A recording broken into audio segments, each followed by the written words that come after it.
ರಾಮರಾಯರಿಗೆ 3 ಜನ ಗಂಡು ಮಕ್ಕಳು. ಹಿರಿಯವನು ವಿನಾಯಕ. SSLC ಓದಿ ಶಾಲೆಗೆ ಹೋಗೋದನ್ನು ಬಿಟ್ಟಿದ್ದನು.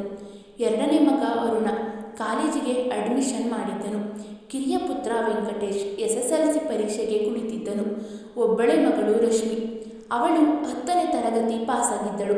ಮಕ್ಕಳ ಓದಿನಲ್ಲಿ ಜಾನಕಿ ಪಾಲನೆ ಪೋಷಣೆ ಮಾಡುತ್ತಾ ರಾಮರಾಯರ ಅರ್ಧಾಂಗಿಯಾಗಿ ಸುಖ ಸಂಸಾರದಲ್ಲಿ ಬದುಕಿರುವುದು ಸಂತಸ ತಂದಿತ್ತು. ಬೇಕಾದಷ್ಟು ಐಶ್ವರ್ಯ ತುಂಬಿ ತುಳುಕಿದರೂ ಅವರಿಗೆ ಗರ್ವವಿರಲಿಲ್ಲ. ಮೃದು ಹೃದಯಿ, ಎಲ್ಲರ ಜೊತೆಗೆ ಸಿಹಿಯಾಗಿ ಮಾತನಾಡುತ್ತಾ ಎಲ್ಲರಿಗೂ ಒಳ್ಳೆಯದನ್ನು ಬಯಸುತ್ತಾ ಗಂಡನ ಸೇವೆ ಮಾಡುವುದರಲ್ಲಿ ಮಮತೆ ಪ್ರೀತಿ ಹೊಂದಿದ್ದಳು. ಬದುಕು ನಿಂತ ನೀರಲ್ಲ, ಹರಿಯುವ ನದಿ. ಹರಿಯುವ ದಾರಿಯಲ್ಲಿ ಎದುರಾಗುವ ಸಣ್ಣ ಪುಟ್ಟ ಬಂಡೆ ಕುಂಟೆಗಳನ್ನು ಒಮ್ಮೊಮ್ಮೆ ಟಕರಾಯಿಸಿ ಒಮ್ಮೆ ಕೊಚ್ಚಿಕೊಂಡು ಮುಂದೆ ಹರಿಯುತ್ತದೆ. ದೊಡ್ಡ ಬಂಡೆ ಅಡ್ಡ ಬಂದರೆ ಅದಕ್ಕೆ ಅಪ್ಪಳಿಸಿ ತಾನೇ ಬೇರೆ ದಾರಿಗೆ ಸಾಗುತ್ತದೆ. ರಾಮರಾಯರ ಬದುಕು ಹೀಗೆ ವಿಸ್ಮಯಕಾರಿಯಾಗಿ ದಿಕ್ಕು ದಿಶೆಯಿಲ್ಲದೆ ಹೊರಟಿರುವುದು ಅವರಿಗೆ ಒಮ್ಮೊಮ್ಮೆ ಮನಸ್ಸಿಗೆ ನೋವಾಗುತ್ತಿತ್ತು. ಅವರ ಮನಸ್ಸು ಒಯ್ದಾಡಿತ್ತು. ಯೋಚಿಸುತ್ತಾ ಜಾನಕಿಗೆ ಹೇಳಿದರು. ಜಾನಕಿ, 100 ಎಕರೆ ಜಮೀನು, ಆಸ್ತಿ, ಸಂಪತ್ತು ಇವುಗಳನ್ನು ಸರಿಯಾಗಿ ಜವಾಬ್ದಾರಿಯಿಂದ ನೋಡಿಕೊಂಡು ಕಾಯ್ದುಕೊಂಡು ಹೋಗುವುದು ಇಂದಿನ ಸಮಯದಲ್ಲಿ ಸಾಧ್ಯವಾಗದ ಮಾತು. ನಾವು ಕಷ್ಟಪಟ್ಟು ಸಂಪಾದಿಸಿ ಆಸ್ತಿ, ಅಂತಸ್ತು, ಐಶ್ವರ್ಯ ಮಾಡಿಟ್ಟಿದ್ದೇವೆ. ನಮ್ಮಲ್ಲಿರುವಷ್ಟು ಶಕ್ತಿ, ತಾಳ್ಮೆ ಈಗಿನ ಹುಡುಗರಿಗೆಲ್ಲಿದೆ? ಅದೇ ನನ್ನ ಮನಸ್ಸನ್ನು ಕಾಡುತ್ತಿದೆ. ಅಲ್ರಿ, ಸುಮ್ಮನೆ ತಲೆಕೆಡಿಸಿಕೊಂಡು ಮೈಯಲ್ಲಿರುವ ರಕ್ತವನ್ನೇಕೆ ಸುಡುತ್ತೀರಿ? 3 ರತ್ನಗಳನ್ನು ನಿಮಗೆ ಕೊಟ್ಟಿದ್ದೇನೆ, ನೀವೇಕೆ ಭಯಪಡ್ತೀರಿ? ಎಲ್ಲವೂ ನೀವು ಹಾಕಿದ ಮಾರ್ಗದಲ್ಲಿಯೇ ನಡೆಯುತ್ತದೆ. ಆ ಬಗ್ಗೆ ನನಗೆ ಆತ್ಮವಿಶ್ವಾಸವಿದೆ. ಮಕ್ಕಳು ಜಾಣರಿದ್ದಾರೆ, ಹೊಲ ಮನೆ ಕೆಲಸವನ್ನು ನೋಡಿಕೊಂಡು ಹೋಗ್ತಾರೆ. ನಿಮಗೆ ಅಷ್ಟಾದರೆ ಸಾಕು, ನಾನು ಅದನ್ನೇ ಬಯಸುತ್ತೇನೆ. ಜಾನಕಿ, ಹೂವಿನ ಪಲ್ಲಕ್ಕಿಯಲ್ಲಿ ಕುಳಿತುಕೊಳ್ಳಲು ಯಾರಿಗೆ ಇಷ್ಟವಿರುವುದಿಲ್ಲ? ಅದಕ್ಕಾಗಿ ಎಲ್ಲರೂ ಪ್ರಯತ್ನಿಸುವವರೇ ಹೆಚ್ಚು. ಅದು ಯಾರಿಗೆ ದಕ್ಕುತ್ತದೆ ಎನ್ನುವುದೇ ಮುಖ್ಯ. ನಮ್ಮಂಥ ಮಕ್ಕಳು ಉಳಿಸಿಕೊಂಡು ಹೋಗೋದು ಕಷ್ಟ. ನನ್ನ ಮಕ್ಕಳ ಮೇಲೆ ನನಗೆ ವಿಶ್ವಾಸವಿಲ್ಲ. ಅವರ ಚಟುವಟಿಕೆ ನೋಡಿದರೆ ಅದು ಏನು ಅಂತ ಅರ್ಥವಾಗುತ್ತದೆ. ಅವರನ್ನು ಸರಿದಾರಿಗೆ ತರಲು ನೀನು ಪ್ರಯತ್ನಿಸಬೇಕು. ಆಗಲೇ ನನ್ನ ಮನಸ್ಸಿಗೆ ನೆಮ್ಮದಿ ಸಿಗುವುದು. ನೀನು ಅದರಿಂದ ಆರಾಮಾಗಿ ಉಸಿರಾಡಬಹುದು. ಮಕ್ಕಳ ಮೇಲಿನ ಪ್ರೀತಿ, ಮಮತೆ, ಸಲುಗೆಯಿಂದ ಅವರು ಕೆಟ್ಟು ಹೋಗಿದ್ದಾರೆ. ಅವರ ಭವಿಷ್ಯದ ಬಗ್ಗೆ ಯೋಚನೆ ಮಾಡು. ಏನ್ರಿ, ನೀವು ಮನೆಗೆ ಯಜಮಾನರು. ಮಕ್ಕಳ ಭವಿಷ್ಯದ ಬಗ್ಗೆ ನೀವು ಕಾಳಜಿ ವಹಿಸಬೇಕು. ಏನಿದ್ದರೂ ನನ್ನದು ಅಡಿಗೆ ಮನೆ ಕೆಲಸ. ಅಲ್ಲಿ ಮಕ್ಕಳ ಮೇಲೆ, ಗಂಡನ ಮೇಲೆ ಮಮತೆ, ಪ್ರೀತಿ, ಸಲಿಗೆ, ಅಂತಃಕರಣವಿರದೆ ದಾರಿಯಲ್ಲಿ ಹೋಗೋ ಜನರ ಮೇಲೆ ಉಂಟಾಗಲು ಸಾಧ್ಯವೇ? ಯೋಚನೆ ಮಾಡಿ. ಅಂದರೆ ಮಕ್ಕಳು ಕುಳಿತುಕೊಂಡು ಕೆಡಿಸಿದ್ದು ನಾನೇ ಅನ್ನು. ಅದು ನನ್ನ ಕರ್ಮವಷ್ಟೇ. ಹೊಲ ಮನೆ ತೋಟ ವ್ಯವಹಾರ ನೋಡಿಕೊಳ್ಳಲು ಬಿಡುವೆ ಸಿಗೋದಿಲ್ಲ. ಅಂಥದ್ರಲ್ಲಿ ಮಕ್ಕಳ ಬಗ್ಗೆ ಯೋಚಿಸಲು ನನಗೆ ಬಿಡುವಿಲ್ಲದಿರುವಾಗ ಅದರ ಜವಾಬ್ದಾರಿ ನಿನಗಿರಬೇಕು. ಮಕ್ಕಳ ಭವಿಷ್ಯದ ಬಗ್ಗೆ ಕಾಳಜಿ ವಹಿಸುವಷ್ಟು ಜವಾಬ್ದಾರಿ ನನಗಿರುವಷ್ಟು ನಿನಗೂ ಇದೆ ಕಣೆ. ಆಯಿತು ರೀ, ನೀವು ಹೇಳಿದಂತೆ 4 ಸ್ವತ್ತುಗಳು ಆಟಕ್ಕೆ, ಸಿನಿಮಾ, ನಾಟಕಕ್ಕೆ ಮೆಚ್ಚಿಬಿಟ್ಟಿದ್ದಾರೆ. ಹೇಳದೆ ಕೇಳದೆ ಇಟ್ಟ ದುಡ್ಡನ್ನು ತೆಗೆದುಕೊಂಡು ಹೋಗ್ತಾರೆ. ನಾನು ಎಷ್ಟು ಅಂತ ನೋಡಿಕೊಳ್ಳುತ್ತಾ ಕೂರಬೇಕು? ಇದ್ದುದರಲ್ಲಿ ರಶ್ಮಿ ಒಳ್ಳೆಯವಳು. ತನ್ನ ಓದು ಬರಹ ಮುಗಿಸಿಕೊಂಡು ನನಗೂ ಕೆಲಸದಲ್ಲಿ ನೆರವಾಗ್ತಾಳೆ. ಆದರೆ ನಿಮ್ಮ ಹಿರಿಮಗ ವಿನಾಯಕ ಪೂರ್ತಿ ಕೆಟ್ಟು ಹೋಗಿದ್ದಾನೆ. ಮೊನ್ನೆ ಕಂಠ ಪೂರ್ತಿ ಕುಡಿದು ಕೈಯಲ್ಲಿ ಸಿಗರೇಟು ಹಿಡಿದು ಸೇದುತ್ತಾ ತೂರಾಡುತ್ತಾ ಒಳಗೆ ಬಂದ. ಇದು 2 ದಿನ 3 ದಿನಕ್ಕೊಮ್ಮೆ ನಡೀತಾನೇ ಇರುತ್ತೆ. ಮನೆಯಲ್ಲಿ ತಂದೆ ತಾಯಿ ಬೈತಾರೆ ಅಂತ ಭಯ ಬೇಡ್ವೆ? ಈ ವಿಷಯ ಖುದ್ದಾಗಿ ನಿಮಗೆ ಅರಿವಿಗೆ ಬರಲಿ ಅಂತ ಮುಚ್ಚಿಟ್ಟಿದ್ದೆ. ನಿಮ್ಮ ಮಕ್ಕಳ ಇತಿಹಾಸ ಹೀಗಿದೆ. ನಾನು ಹೇಗೆ ತಿದ್ದಬೇಕು ನೀವೇ ಹೇಳಿ. ಜಾನಕಿ, ಏನೇ ಹೇಳ್ತಾ ಇದ್ದೀಯಾ? ವಿನಾಯಕ ಅಷ್ಟೊಂದು ಕೆಟ್ಟ ಚಟಕ್ಕೆ ಇಳಿದು ಬಿಟ್ಟಿದ್ದಾನಾ? ಛೇ, ಇದು ಮನೆತನಕ್ಕೆ ಅವಮಾನ. ನೀನು ಇಲ್ಲಿಯವರೆಗೆ ಯಾಕೆ ಸುಮ್ಮನಿದ್ದೆ? ಎಲ್ಲ ಮೀರಿದ ಮೇಲೆ ನನ್ನ ಮುಂದೆ ಈಗ ಹೇಳ್ತಾ ಇರುವೆ. ಛೇ, ನನ್ನ ಮನಸ್ಸಿಗೆ ಬಹಳ ಬೇಜಾರಾಗಿ ಬಿಟ್ಟಿದೆ ಎಂದು ರಾಮರಾಯರು ತಮಗಾದ ನೋವಿನಿಂದ ನೊಂದರು. ಜಾನಕಿ ಮಾತಿನ ಅಂತರಾರ್ಥವನ್ನು ತಿಳಿದು ಮೌನವಾದ ಅವರು, ಮನಸ್ಸು ಇನ್ನೂ ಕಲಕುತ್ತಿದೆ. ಮನಸ್ಸು ಒಂದು ಕ್ಷಣ ಸ್ತಬ್ಧವಾಗುತ್ತದೆ. ಜಾನಕಿ ಮಾತಿನಲ್ಲೂ ಮರುಕವಿತ್ತು. ಜಾನಕಿ ಒಳಗೆ ಹೋದಳು. ದೃಷ್ಟಿ ತಾಕಿಸುತ್ತಾ ರಾಮರಾಯರು ಹಾಗೆ ನಿಂತರು. ಒಬ್ಬನ ಆದರ್ಶ ಇನ್ನೊಬ್ಬನ ತೆಗಳು ಆದರ್ಶವಾಗುವುದು. ಪ್ರತಿಯೊಂದು ವ್ಯಕ್ತಿಯು ಒಂದು ಸ್ವಯಂಪೂರ್ಣ ಘಟಕ, ಜನ್ಮದಿಂದಲೇ ಕೂಡಿ ಬಂದ ಸಂಸ್ಕಾರ ಅವನ ವ್ಯಕ್ತಿತ್ವವನ್ನು ರೂಪಿಸುತ್ತದೆ. ಈ ಸಂಸ್ಕಾರಕ್ಕೆ ಹೊಂದುವ ಆದರ್ಶವನ್ನು ಆರಿಸಿಕೊಂಡು ತನ್ನದನ್ನಾಗಿ ಮಾಡಿಕೊಳ್ಳಬೇಕು. ಆಗ ಅವರ ಬದುಕಿಗೆ ಬೆಲೆ, ಗೌರವ ಬರುವುದು. ರಾಮರಾಯರು ಯೋಚನಾ ದಾಟಿಯಲ್ಲಿಯೇ ಮೈಮರೆತು ಕುಳಿತಿದ್ದರು. ಅವರ ಮನದಲ್ಲಿ ದುಗುಡ ತುಂಬಿತ್ತು, ಆವೇಶ ಇಣುಕಿ ನೋಡುತ್ತಿತ್ತು. ತಮ್ಮ ಅನುಭವದ ದಿನಗಳನ್ನು ನೆನಪಿಸಿಕೊಂಡಾಗ ಅವರ ಕೆನ್ನೆಯ ಮೇಲೆ ಕಣ್ಣೀರಿನ ಹನಿಗಳು ಉದುರಿದ್ದವು. ಆಗ ಅವರಿಗೆ ದುಃಖವು ಉಕ್ಕಿ ಬಂದಿತು. ಅದನ್ನು ನೋಡಿದ ಜಾನಕಿ ನಿಧಾನವಾಗಿ ಅವರ ಹತ್ತಿರ ಬಂದು ಕುಳಿತು ಕಣ್ಣೀರನ್ನು ಒರೆಸಿ ಸಮಾಧಾನ ಪಡಿಸಿದ್ದಳು. ಬದುಕಿರೋವರೆಗೂ ನೆಮ್ಮದಿಯಿಂದ ಇರಿ ಎಂದು ಜಾನಕಿ ಅವರಿಗೆ ಸಲಹೆ ನೀಡಿ ಅವರ ಮನಸ್ಸಿನ ಭಾರ ಇಳಿಸಲು ಯತ್ನಿಸಿದ್ದಳು. ಅದು ಅವರಿಗೆ ಹೊಸ ಆಯಾಮವಾಯಿತು. ಅವರು ಜಾನಕಿ ಕಡೆಗೆ ದೃಷ್ಟಿ ಹರಿಸಿ ಮುಗುಳ್ನಕ್ಕರು. ಅದು ಅವಳಿಗೆ ಚೇತನದ ಚಿಲುಮೆಯಾಗಿತ್ತು. ಹೀಗೆ ಅವರು ಕುಟುಂಬದ ಸಮಸ್ಯೆಗಳ ಬಗ್ಗೆ ಯೋಚಿಸುತ್ತಾ ಕುಳಿತಾಗ ರಾತ್ರಿ 10 ಗಂಟೆಯಾಗಿ ಹೋಗಿತ್ತು. ಹೊರಗಿನಿಂದ ವಿನಾಯಕ ಇನ್ನೂ ಮನೆಗೆ ಬಂದಿರಲಿಲ್ಲ. ಅದು ರಾಮರಾಯರಿಗೆ ಚಿಂತೆ ಉಂಟು ಮಾಡಿತು. ಬಾಗಿಲ ಹೊರಗಡೆ ಗಲಾಟೆ ನಡೆಯುತ್ತಿತ್ತು. ರಾತ್ರಿ 10 ಗಂಟೆಯಾಗಿ ಹೋಗಿತ್ತು. ಮಗ ವಿನಾಯಕನಿಗೆ ಹೊರಗಿನಿಂದ ಸ್ವಲ್ಪ ಜನ ಹೊಡೆಯುತ್ತಿದ್ದರು. ರಾಮರಾಯರು, ಯಾಕಪ್ಪ ನನ್ನ ಮಗನಿಗೆ ಹೊಡೆಯುತ್ತಿದ್ದೀರಾ? ನನ್ನ ಹತ್ತಿರ ಬಂದು ಹೇಳಿದರೆ ನಾನು ಸರಿಪಡಿಸ್ತಿದ್ದೆ. ಇದು ತುಂಬ ಅನ್ಯಾಯವಪ್ಪ. ಏನ್ರಿ, ನೀವು ನಿಮ್ಮ ಮಗನ್ನ ಹೀಗೆ ಬೆಳೆಸಿದ್ದೀರಾ? ಯಾರು ಸುಮ್ಮನೆ ಹೊಡೆಯುವುದಿಲ್ಲ. ಪ್ರತಿನಿತ್ಯ ನಮ್ಮ ಬಾರ್ಗೆ ಬಂದು 5-6 ಜನ ಸ್ನೇಹಿತರೊಂದಿಗೆ ಮಜಾ ಮಾಡುತ್ತಾ ಸಾವಿರಾರು ರೂಪಾಯಿ ಬಿಲ್ ಮಾಡ್ತಾ 1 ವರ್ಷದಿಂದ ಬಿಲ್ಲೇ ಕೊಟ್ಟಿಲ್ಲ. ಕೇಳಿದರೆ ನಾಳೆ ಕೊಡುವೆ, ನಾಡಿದ್ದು ಕೊಡುವೆ ಅಂತಾನೆ. ಕುಡಿಯೋದನ್ನು ನಿಲ್ಲಿಸಲಿಲ್ಲ. 2.5 ಲಕ್ಷ ರೂಪಾಯಿ ಬಾಕಿ ಇದೆ. ಮೊದಲು ದುಡ್ಡು ಕೊಡಿ, ಆಮೇಲೆ ಮಾತಾಡಿ. ಇಲ್ಲದಿದ್ದರೆ ಪೊಲೀಸ್ ಕಂಪ್ಲೇಂಟ್ ಕೊಡುತ್ತೇನೆ. ಸ್ವಲ್ಪ ಬಾಯಲ್ಲಿ ಮೃದು ಮಾತಾಡೋದು ಕಲಿರಪ್ಪ. ಹೀಗೆ ನನ್ನ ಮಗ ಕುಡಿದು ತಿಂದು ದಾಂಧಾಲೆ ಹಾಕ್ತಾನೆ ಅಂತ ಇವತ್ತು ನೀವು ಗಲಾಟೆ ಮಾಡಿ ಹೇಳ್ತಾ ಇದ್ದೀರಿ. ಇದನ್ನು ನೀವು ಮೊದಲೇ ಹೇಳಿದ್ದಿದ್ರೆ ನಿಮ್ಮ ದುಡ್ಡು ಕೊಡ್ತಿದ್ದೆ. ಆ ಮಗನಿಗೂ ಬುದ್ಧಿನ ಕಲಿಸ್ತಿದ್ದೆ. ಇದರಲ್ಲಿ ನಿಮ್ಮದು ತಪ್ಪಿದೆ. ಮೊದಲು ದುಡ್ಡು ತಂದು ಕೊಡಿ, ನಾವು ಹೋಗ್ತೇವೆ. ಆಯ್ತಪ್ಪ, ಸುಮ್ಮನೆ ಮನೆ ಮುಂದೆ ನಿಂತು ಗಲಾಟೆ ಮಾಡಬೇಡ್ರಪ್ಪ. 2.5 ಲಕ್ಷ ಅಲ್ವಾ, ತಂದು ಕೊಡುತ್ತೇನೆ. ತಂದು ಕೊಡೋವರೆಗೆ ಸುಮ್ಮನೆ ಕುಳಿತಿರಿ ಎಂದು ಹೇಳಿ ರಾಮರಾಯರು ಒಳಗೆ ಬಂದರು. ನೇರವಾಗಿ ರೂಮಿಗೆ ಹೋಗಿ ಲಾಕರ್ ತೆಗೆದು ಅದರಲ್ಲಿರುವ ಎಲ್ಲ ಹಣವನ್ನು ಬಡಿದುಕೊಂಡು ತಂದು ಅವರ ಮುಂದೆ ಸುರಿದರು. ದುಡ್ಡಿನ ರಾಶಿಯನ್ನು ನೋಡಿ ಅವರು ದಂಗಾಗಿ ನೋಟಿನ ಕಂತೆಗಳನ್ನು ಜೋಡಿಸುವುದರಲ್ಲಿ ಮೈಮರೆತಿದ್ದರು. ಅವರನ್ನು ಎಚ್ಚರಿಸಿ ರಾಮರಾಯರು ಪುನಃ ಹೇಳಿದರು, ನೋಡ್ರಪ್ಪ, ಇನ್ನೊಮ್ಮೆ ನಮ್ಮ ಮಗನ ತಂಟೆಗೆ ಬರಬೇಡಿ. ಅವನು ಒಂದು ವೇಳೆ ನಿಮ್ಮ ಬಾರಿಗೆ ಬಂದರೆ ನನ್ನ ಮುಂದೆ ಬಂದು ಹೇಳಿ. ದಯವಿಟ್ಟು ಎಲುಬು ಕೀಲು ಮುರಿಯುವಂತೆ ಹೊಡೆಯಬೇಡಿ. ಆಯಿತು ಬಿಡಿ, ನೀವಿಷ್ಟು ಹೇಳಿದ ಮೇಲೆ ನಿಮ್ಮ ಮಗನ್ನ ಅವನ ಗ್ಯಾಂಗನ್ನು ನಮ್ಮ ಅಂಗಡಿ ಹತ್ರನೇ ಸೇರಿಸೋದಿಲ್ಲ. ನೀವೇನು ಯೋಚನೆ ಮಾಡಬೇಡಿ. ನಿಮ್ಮ ಮಗ ಸಾಲ ಮಾಡಿದ್ದು ಎಲ್ಲವೂ ಮುಟ್ಟಿದೆ. ನಿಮ್ಮ ಮಗಗೆ ಒತ್ತು ಬುದ್ಧಿ ಕಲಿಸಿ. ನಾವು ಇನ್ನು ಬರ್ತೇವೆ ಎಂದು ಹೇಳಿ ಹೊರಟು ಹೋದರು. ರಾಮರಾಯರು ಮೌನದಿಂದ ವಿನಾಯಕನನ್ನು ಒಳಗಡೆ ಕರೆದುಕೊಂಡು ಹೋಗಿ ಬಾಗಿಲು ಹಾಕಿ ಬೋಲ್ಟ್ ಹಾಕಿದರು. ವಿನಾಯಕ ವಿಪರೀತ ಕುಡಿದು ಬಿಟ್ಟಿದ್ದನು.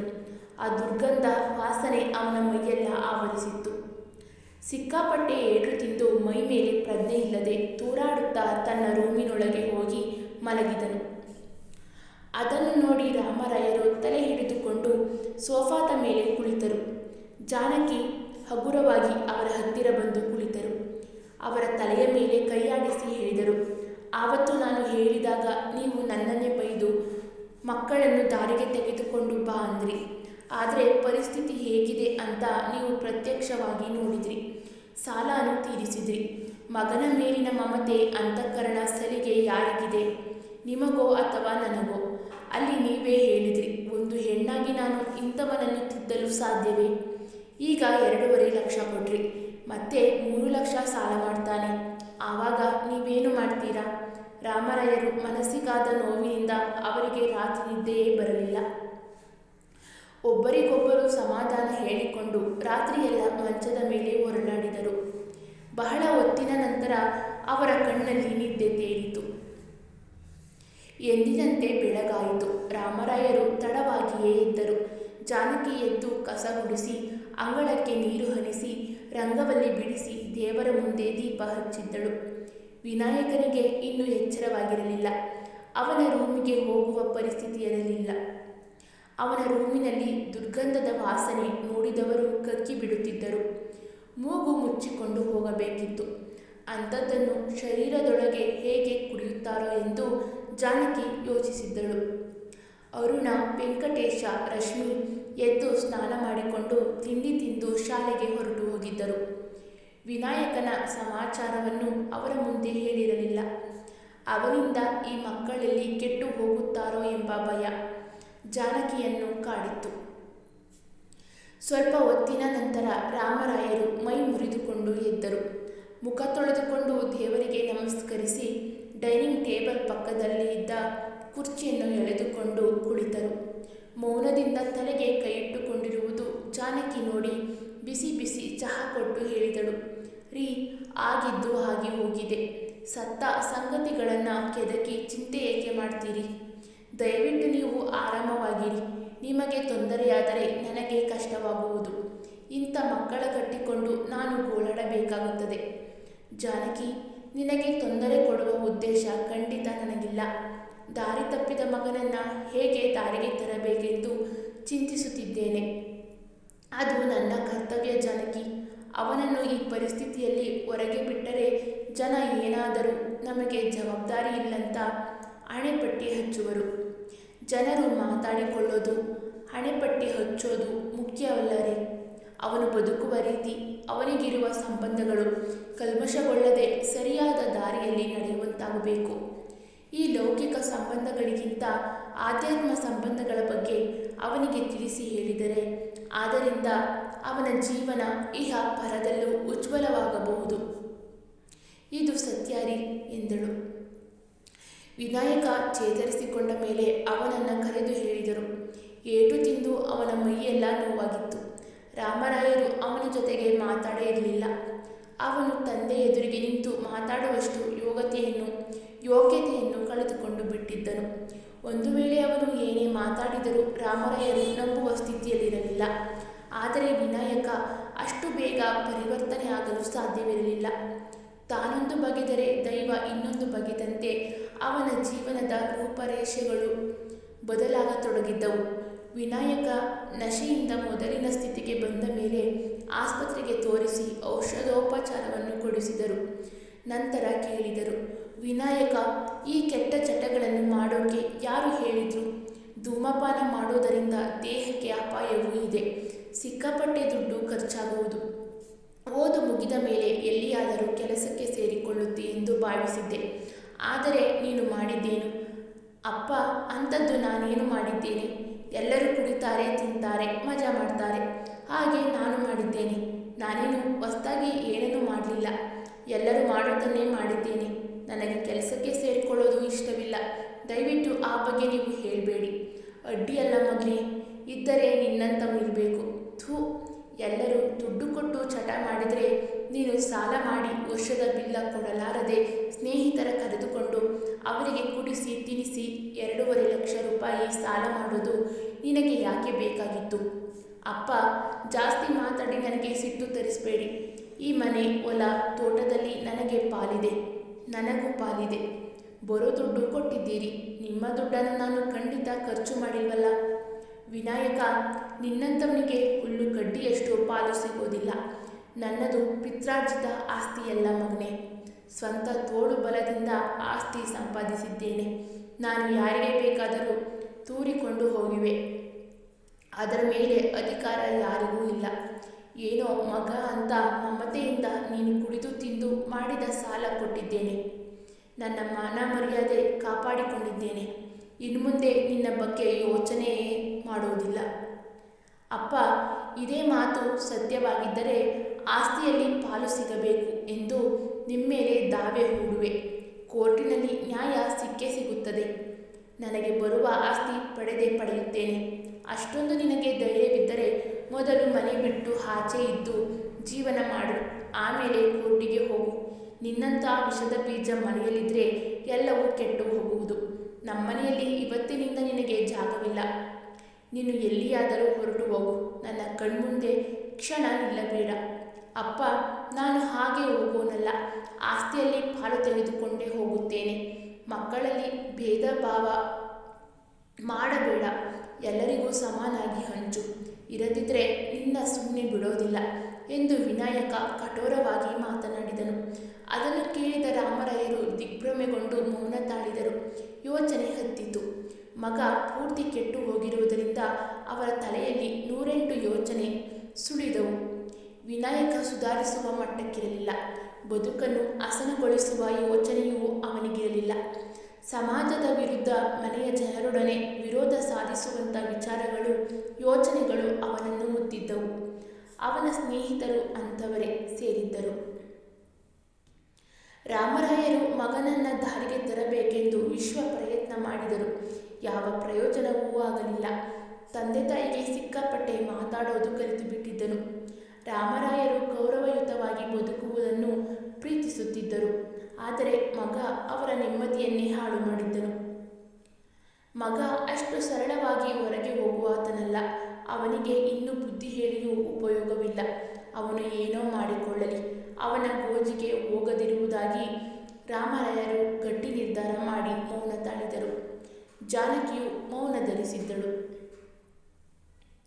ವಿನಾಯಕ ಕುಡಿಯೋದು ಪುನಃ ಪ್ರಾರಂಭಿಸಿದ್ದನು. ತನ್ನ ಸ್ನೇಹಿತರನ್ನ ಕರೆದುಕೊಂಡು ಕಂಡ ಬಾರಿನಲ್ಲಿ ಕುಡಿದು ಬೀಳುತ್ತಿದ್ದನು. ಅವನಿಗೆ ಚಟ ಮಾಡೋಕೆ ಬಾರಿನವರೇ ಸಾಲ ಕೊಡುತ್ತಿದ್ದರು. ಜಮೀನ್ದಾರ ಮಗ ದುಡ್ಡು ಎಲ್ಲಿಯೂ ಹೋಗೋದಿಲ್ಲ ಎಂಬ ಭರವಸೆ ಇತ್ತು. ವಿನಾಯಕ ಅತಿ ಕುಡಿದು ಮಾತನಾಡಲು, ನಡೆದಾಡಲು ತೊಂದರೆಯಾದರೂ ಕುಡಿಯೋದನ್ನು ಬಿಡಲಿಲ್ಲ. ಒಂದು ದಿನ ಬಾರ್ ಮಾಲೀಕರು ಗಡಿಬಿಡಿಯಿಂದ ರಾಮರಾಯರ ಮನೆಗೆ ಬಂದರು. ಅವರು ಬರುವುದನ್ನು ರಾಮರಾಯರು ದೂರದಿಂದಲೇ ನೋಡಿದ್ದರು. ಅವರ ಹತ್ತಿರ ಬಂದು ಸ್ವತಗಳಿಗಳು ಅವರ ಹೃದಯ ಏರುಪೇರಾಯಿತು. ರಕ್ತ ಸಂಚಾರದ ಒತ್ತಡ ಹೆಚ್ಚು ಕಡಿಮೆಯಾಯಿತು. ಅವರಿಗೆ ತಲೆ ಸುತ್ತಿದಂತೆ ಭಾಸವಾಯಿತು. ಆದರೂ ಧೈರ್ಯದಿಂದ ಅವರ ಮುಂದೆ ಹಾಗೆ ನಿಂತಿದ್ದರು. ಬಾರ್ ಮಾಲೀಕರು ರಾಮರಾಯರಿಗೆ ಹೇಳಿದರು, ರಾಮರಾಯರೇ, ನಿಮ್ಮ ಮಗ 3 ತಿಂಗಳಿನಿಂದ ಬಿಲ್ ಕೊಟ್ಟಿಲ್ಲ. ಅವನಿಗೆ ಹೆಂಡ, ಸಿಗರೇಟು, ಗುಟುಕ, ಒಳ್ಳೆ ಸಣ್ಣ ಹುಡುಗಿಯರನ್ನು ಕೊಟ್ಟಿದ್ದೇವೆ. ಸಾಲ ಮಾಡಿ ಮಜಾ ಮಾಡಿದ್ದಾನೆ. ಆ ನನ್ನ ಮಗ ಈವರೆಗೂ ಪತ್ತೆ ಇಲ್ಲ. 3 ಲಕ್ಷ ರೂಪಾಯಿ ಬಾಕಿ ಇದೆ. ದಯವಿಟ್ಟು ಕೊಟ್ಟು ಬಿಡಿ. ನೋಡ್ರಪ್ಪ, ಆ ಸಾಲ ಮನೆ ಮುಂದೆ ಬಂದು ಗಲಾಟೆ ಮಾಡಿ ಹೊಡಿತಾ ಇದ್ರಿ. ವಿಷಯ ಏನು ಅಂತ ನನಗೆ ಸರಿಯಾಗಿ ಗೊತ್ತಿಲ್ಲ. 2.5 ಲಕ್ಷ ಕೊಟ್ಟು ಇವನಿಗೆ ಸಾಲ ಕೊಡಬೇಡಿ ಎಂದು ನಿಮಗೆ ತಾಕೀತು ಮಾಡಿದ್ದೆ. ಮತ್ತೆ ನೀವು ಅವನಿಗೇಕೆ ಸಾಲ ಕೊಟ್ರಿ? ಅದಕ್ಕೆ ನಾನು ಜವಾಬ್ದಾರನಲ್ಲ. ಲಕ್ಷ ರೂಪಾಯಿ ಸಾಲ ಕೊಡಲು ನಾನೇನು ಕುಬೇರನ ಮಗನಲ್ಲ. ಬಂದ ದಾರಿಗೆ ಸುಂಕ ಇಲ್ಲ ಅಂತ ಸುಮ್ಮನೆ ಹೋಗಿಬಿಡ್ರಿ. ರಾಮರಾಯರೇ, ನಾವು ಅದನ್ನೆಲ್ಲ ಕೇಳೋದಿಲ್ಲ. ನೀವು ದುಡ್ಡು ಕೊಡೋವರೆಗೆ ಈ ಜಾಗ ಬಿಟ್ಟು ಕದಲುವುದಿಲ್ಲ. ನಿಮ್ಮ ಮಗ ಕುಡಿದಿದ್ದಾನೆ, ಮಜಾ ಮಾಡಿದ್ದಾನೆ. ಮರ್ಯಾದೆಯಾಗಿ ದುಡ್ಡು ಕೊಟ್ಟು ಬಿಡ್ರಿ. ನೋಡ್ರಪ್ಪ, ನನ್ನ ಹೆದರಿಸ್ತೀರಾ?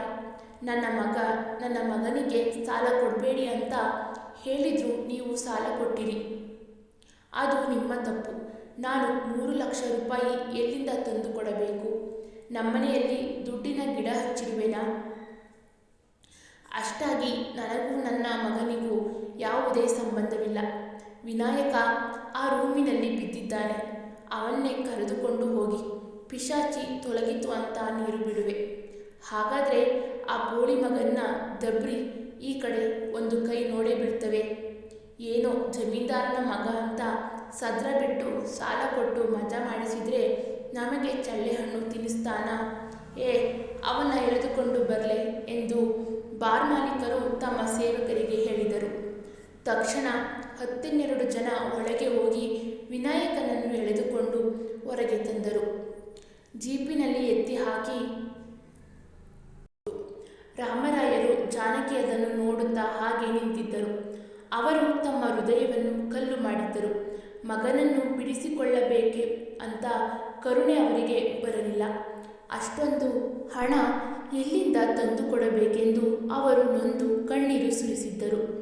ಅರುಣ, ವೆಂಕಟೇಶ, ರಶ್ಮಿ ಹೌಹಾರಿ ನಿಂತಿದ್ದರು. ಅಣ್ಣನನ್ನು ಹೀಗೆ ಎಳೆದುಕೊಂಡು ಹೋದರೆಂದು ಯೋಚಿಸಲು ಯತ್ನಿಸಿದರು. ರಾಮರಾಯರು ಅವರನ್ನು ಒಳಗಡೆ ಕರೆದುಕೊಂಡು ಹೋಗಿ ಬಾಗಿಲು ಮುಚ್ಚಿ ಬೋಲ್ಟ್ ಹಾಕಿದರು. ಆ ವಿಷಯವನ್ನು ಮರೆಸಲು ಜಾನಕಿ ಹರಟೆ ಹೊಡೆಯುತ್ತಾ ಬೇರೆ ವಿಷಯಗಳ ಚರ್ಚೆ ಮಾಡಲು ಮುಂದಾಗಿದ್ದಳು. ಅದು ರಾಮರಾಯರಿಗೆ ಸಂತಸ ತಂದರೂ ಮಗನ ಸಂತಾಪದಿಂದ ಮೌನವಾಗಿದ್ದರು. ಬಾರ್ ಮಾಲೀಕರು ದೂರವಿರುವ ಹೊಲದ ಬಳಿ ಜೀಪು ತಂದು ನಿಲ್ಲಿಸಿದರು. ಅವರಿಗೆ ಸಾಲ ಕೊಟ್ಟು ದುಡ್ಡು ವಾಪಸ್ಸು ಬರದೆ ಕೆಂಡದಂತಾಗಿದ್ದರು. ವಿನಾಯಕನಿಗೆ ಬುದ್ಧಿ ಕಲಿಸಬೇಕು, ಇನ್ನೊಮ್ಮೆ ಇಂಥ ದಂಧೆ ಮಾಡದಿರಲು ಕಾಲು ಮುರಿದು ಕುಡಿಸಬೇಕು ಎಂದು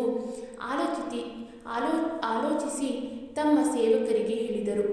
ಆ ಬೋಳಿ ಮಗನ ಚಾಪೆಯೊಳಗೆ ಸುತ್ತಿ ಥಳಿಸಿ, ಆಗಲೇ ಅವನಿಗೆ ಬುದ್ಧಿ ಬರೋದು. ಇನ್ನೊಮ್ಮೆ ಬಡ್ಡಿ ಮಗ ಸಾಲ ಕೇಳಬಾರದು, ಹಾಗೆ ಚೆನ್ನಾಗಿ ಹೊಡೆಯಲಿ ಎಂದಾಗ 10-12 ಜನ ಜೀಪಿನಿಂದ ಕೆಳಗಿಳಿದು ಕೈಯಲ್ಲಿ ಉದ್ದ ಬಡಿಗೆಯನ್ನು ಹಿಡಿದುಕೊಂಡು ಸಿದ್ಧರಾಗಿ ನಿಂತಿದ್ದರು. ಇನ್ನಿಬ್ಬರು ವಿನಾಯಕನನ್ನು ಎತ್ತಿ ತಂದು ಚಾಪೆಯೊಳಗೆ ಸುತ್ತಿ ಹಗ್ಗದಿಂದ ಕಟ್ಟಿದ್ದರು.